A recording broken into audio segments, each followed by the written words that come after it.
So, Resident Evil 7, it exists. But how much of a biohazard is it?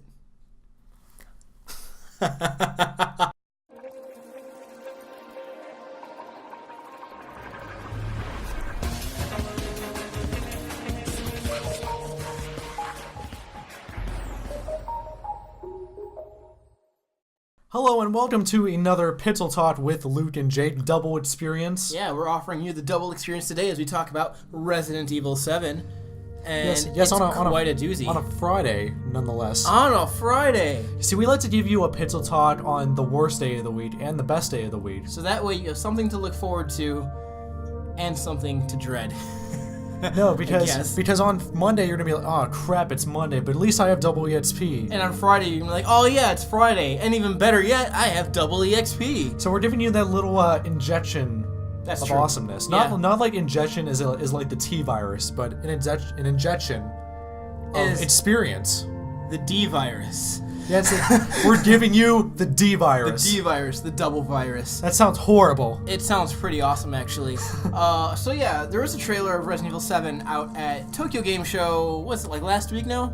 You know, let's go back. Resident Evil 7. It was announced at E3, and it took us by surprise. It did. I remember us watching it together, and It was like, oh, this looks like some game. this looks like some horror game, and then boom, Resident Evil 7. Then I'm like, whoa, Whoa, that's some horror game. like, wow, that's Resident Evil. Yeah. So it was pretty, very, very different. And that's kind of like our biggest topic today.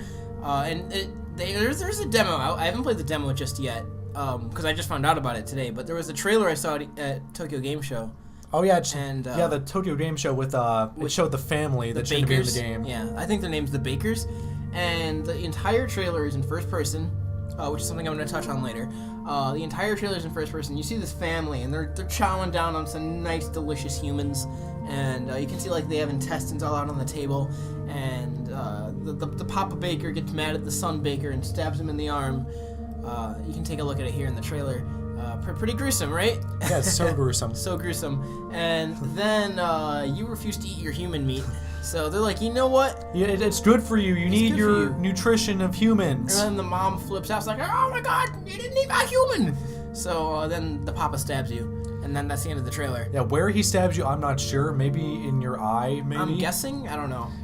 And maybe maybe that's the leftovers for later. Maybe you're for dessert. I don't even know. You could be for dessert. I mean, they could like make like an ice cream a la Luke or something. I don't know. But anyway, this is the first time in all the Resident Evil games. Not all of them, but all of the main series Resident Evil games. This is the first time that we've had a first-person game in its entirety. Yeah, so Resident Evil 7, it's been pretty divisive amongst the Resident Evil fan base. There's the section that really loves the return to horror. Just the return to horror. Then there's the other side who's like, oh, this isn't Resident Evil. This is Outlast. Yeah, like where's Chris? Where's Leon? Where's Barry? Where's Ada? I'm gonna kick this door down. Oh, Barry, thanks for saving my life. That was too close. You were almost a Jill sandwich. You're right. Barry, thanks for saving my life. But Barry...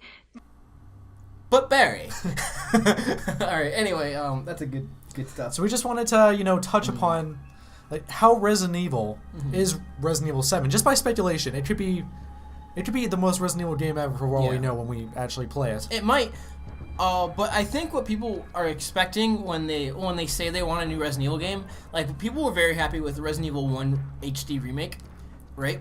Yeah. That came out on Steam. Oh yeah. And I love think Resident Evil 1. People kind of wanted like a polished sort of game like that for Resident Evil 7, and not like a carbon copy of all its mechanics and controls because it's very clunky, but just something that feels and flows in that sort of eerie survival horror. And I wouldn't call Resident Evil 7 as we're seeing it now a survival horror. It's definitely a horror. It's much more horror than anything we've got in the past 3 games.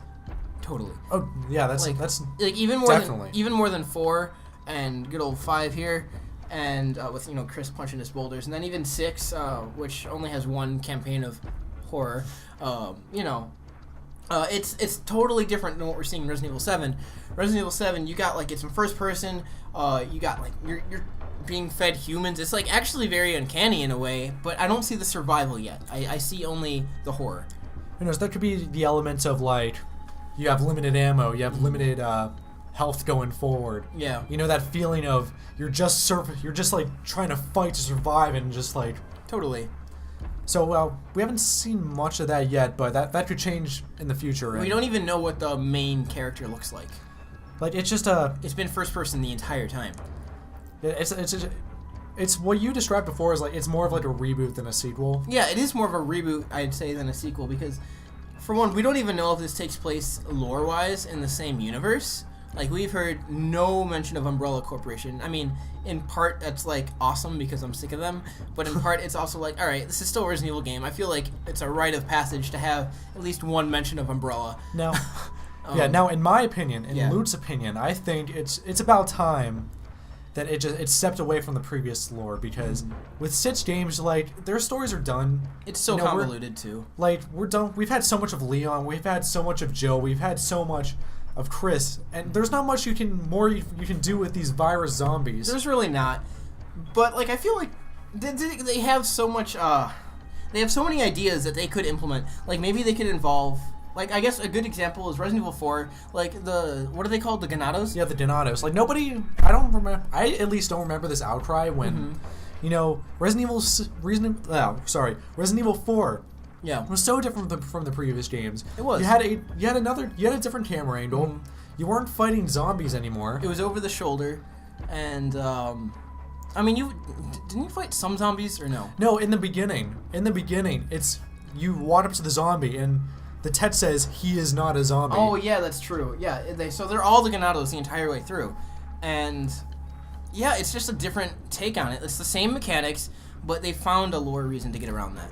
So I think that's what I kind of wish 7 had done, and maybe it is doing it and I just haven't seen it yet, but only from what I've seen in the trailers, it looks like I haven't seen a single zombie, and I mean, we don't need a zombie for it to be survival horror. Just look at The Last of Us. Yeah, with how exactly, and with how different Resident Evil 4 is from the previous games, the one thing that mattered was Resident Evil 4 was good.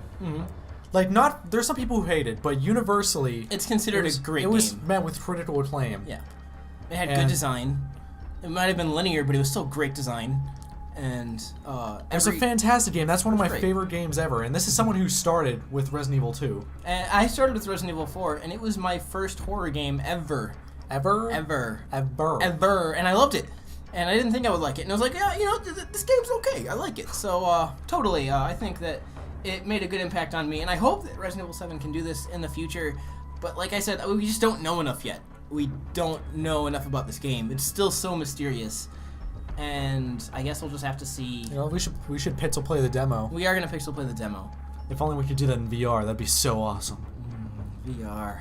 But we can't. But, you know, this is Capcom noticing that survival horror is profitable because they've stated back when like Resident Evil 5 and 6 were coming out. Around that era, they're like, oh, survival horror, not profitable anymore. We want the Call of Duty audience. I know, and that's why they started going That's all a shame. action. That's a shame. Yeah, I mean, that's when, like, all Japanese game studios were doing that, though. Like, Square as well. Somehow, everyone wanted the Call of Duty audience because that's what sold. That's what was selling back then in, like, 2009. But, yeah, the logical fallacy with that, do you know what the Call of Duty audience plays? Call of Duty. They play Call of Duty. Yeah.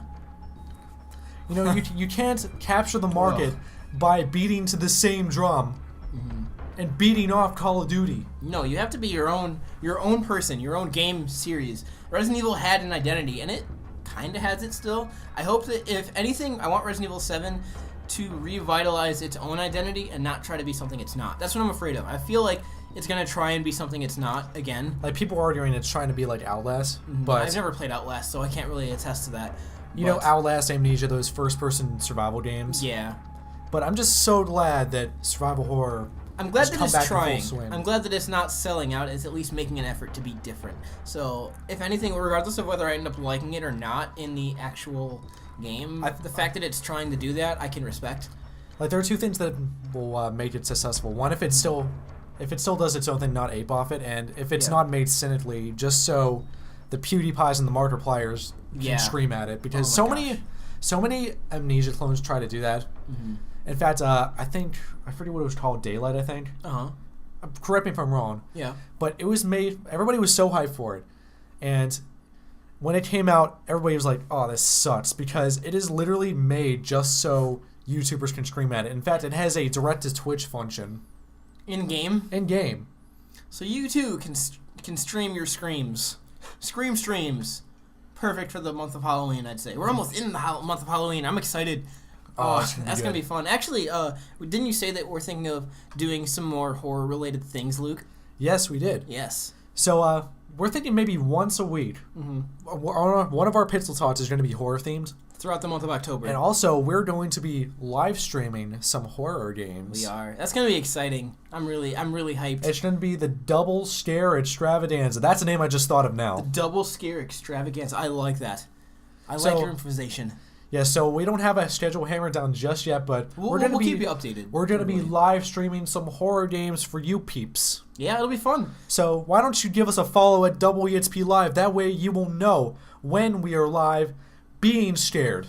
There's a link in the description of this video. And we'll also put it right here. Yes. Steve Urkel says you should. You should do that. You should go follow us. And you should follow our Twitters here and here as well. And if you really like this part, you should let us know in the comments and say what are your hopes and fears for Resident Evil 7. Will it be a great game or just another biohazard?